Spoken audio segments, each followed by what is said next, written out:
For the song setup of Mean Woman Blues, we're going to give you a quick little tutorial here as to how to set up your machine. In this particular song, I have chosen, I'm going to make 3 selections off from the voice section here. I'm going to use a piano, I'm going to use an organ, and I'm going to use a choir. And I'm going to show you the screen setup, but I just want to tell you what 3 buttons, number 1, number 4, and number 9. And I'll verbally tell you which buttons I'm pushing so you can see it on the screen and the selections that I'll have. Okay, there's your screen, and I hope you can see it clearly. Okay, on the piano here, I push the button for piano. There's only 1 page of pianos, as you can see here, but there's 10 piano choices here. I particularly want the grand, but if it was anywhere, so the harpsichord, the house piano, you choose what you want after you start finding out what they sound like, of course. I'm going to choose the button that I want for grand piano. All right, now the next button I told you before that I'm going to be using, it's going to be doing like the lead section in this particular song, is I want number 4, which is the organ. So I'm going to push the number 4 over in the voices on the right-hand side, and you have 2 pages of organ.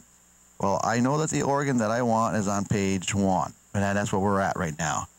If I push page 2, and the page button is over here up on the top left-hand side, if I push the page button, you'll see that it says you're on page 2 of 2.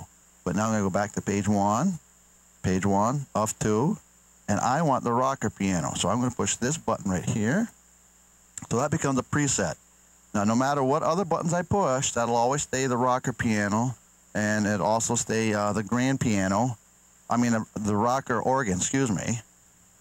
And the grand piano will always be like a preset there. You can change it anytime you want, but if you're going to go from one instrument to another, then all you have to do is remember which button it is that a preset is, and go up and hit it, and boom, you're ready to go. Now, the next thing I want is that I want a choir. And that's going to be button number 9 on the right-hand side.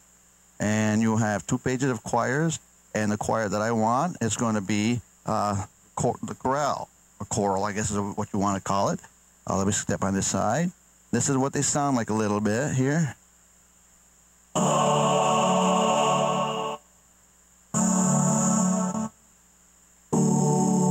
For this particular song, I want this one here, and I want the octave button down on also too.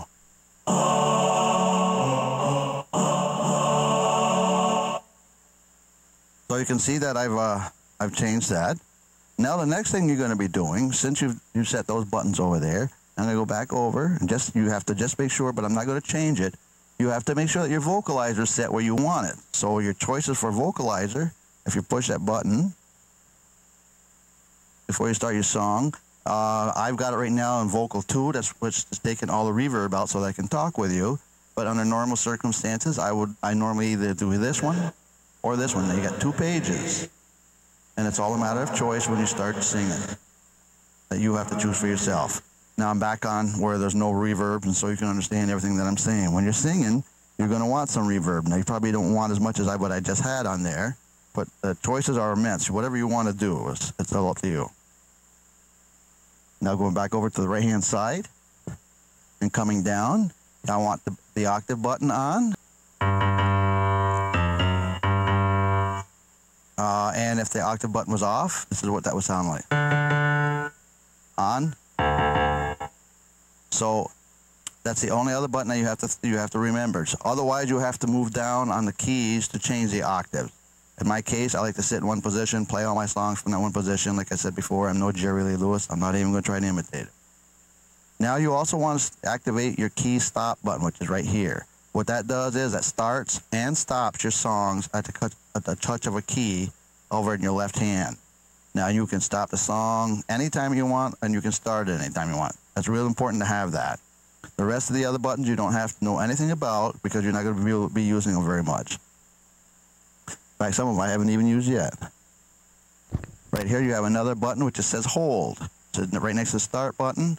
Some of the keyboard you have to push a start button to start your song. This one you don't. You just, because you push that key stop button, that automatically will start your keyboard. And there's not too many keyboards that'll do that. Now the hold button, what that does is that holds your when you're playing a song, it'll hold the key what you were playing until you move your hand over to the next key. Otherwise, as soon as you take your finger off the key, then it breaks the momentum of the song. And over here, vocalizer mode for this particular song, I'm not going to be using now. I'm not going to be using the intro 1, 2, 3, 1, 2, 3. I'm not going to use an intro. I'm going to use, because of, if you know the song Mean Woman Blues, he does a little humming at first, and he talks a little bit as he starts going, and then he jumps right on the song. So that's what I'm going to choose to do. So I'm going to activate D already. I'm not going to have an intro. And as far as the fill 1, 2, and 3, I won't be using that in this particular song, but some of the songs I will be using that, like a turnaround to go between the chorus and the verse, but not this particular song. Going over a little bit further, you have to make sure that your transpose button right here, that transposes up or down by octaves with a particular song. Say like a song is done in G and you want to do it in D, well then you can transpose it up or down, and watching the screen over here, it will tell you what octave, what key that's in.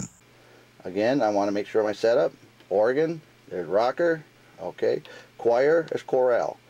Alright, so as far as I can see, unless I've forgotten something, that's the way your setup would normally be, and we're going to keep going over this and over this with every song that we do. In fact, I'm going to put up a little posting notes, you might say, in the videos as to so you can start getting used to your setups. Thank you.